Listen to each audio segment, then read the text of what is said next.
राजा महाराजाओं का दौर चल रहा था। तब किसी राजकुमार को राज आसन पर बैठने से पहले उसे उस लायक बनना होता था।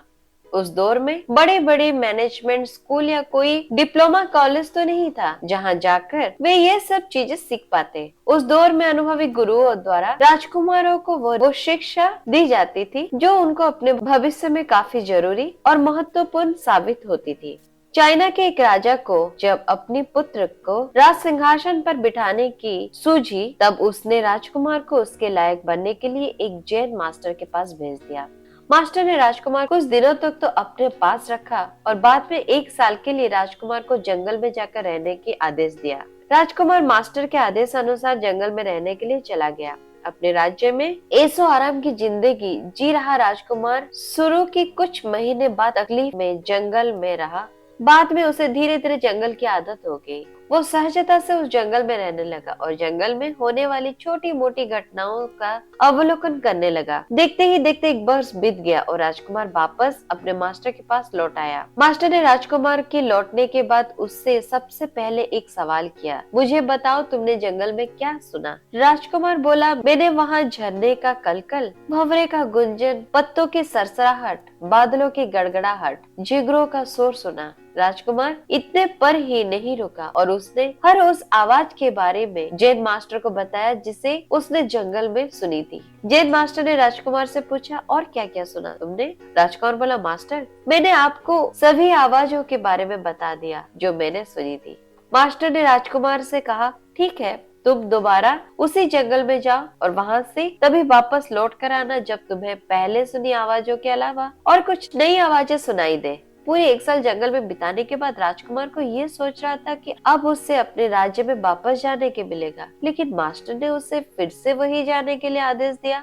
बेमन से राजकुमार फिर से उसी जंगल में वापस लौट गया। कुछ दिनों तक राजकुमार को कोई भी नई आवाज नहीं सुनाई दी थी। वो जो भी आवाज सुनता था उसे लगता था कि आवाज तो कई बार सुन चुका है। फिर राजकुमार ज्यादा ध्यान देकर और पूरी तरह समर्पण से अपने आसपास की हर आवाज पर गौर करने लगा। धीरे धीरे राजकुमार को ऐसी ऐसी आवाजें सुनाई देने लगी जो उसने पहले जिंदगी में कभी भी नहीं सुनी थी। कुछ दिनों तक उस सभी आवाजों का अभ्यास करने के बाद राजकुमार अपने मास्टर के पास लौट आया। राजकुमार इस बार बहुत प्रसन्न चेहरे के साथ अपने मास्टर को उन सभी आवाजों के बारे में बताने लगा जो उसने इस बार सुनी थी। राजकुमार ने कहा, मास्टर शुरू में मुझे सारी वही आवाजें सुनाई दे रही थी, फिर मैंने ज्यादा ध्यान लगाया तो मुझे वो आवाजें भी सुनाई देने लगी जो आमतौर पर सभी को नहीं सुनाई देती है।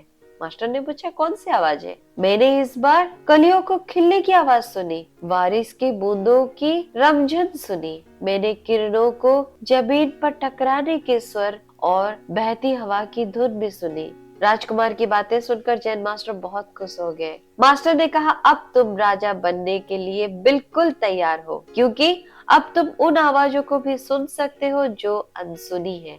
हर राजा में ये गुण होना चाहिए कि प्रजा की वो कही और अनकही बातें और भावनाएं समझ ले, तभी वो सही फैसले ले सकता है, इनका विश्वास जीत सकता है और इन्हें सुखी रख सकता है। इस कहानी से ये सबसे बड़ी सीख हम ले सकते हैं कि अगर हम अपने जीवन में या कैरियर में किसी भी फील्ड में सफल होना चाहते हैं तो हमें पहले हर पहलू जिसे सब जानते हैं और उन्हें भी जिनसे अभी भी लोग अनजान हैं समझना चाहिए और उसमें एक्सपर्ट बनना चाहिए। हरे कृष्णा।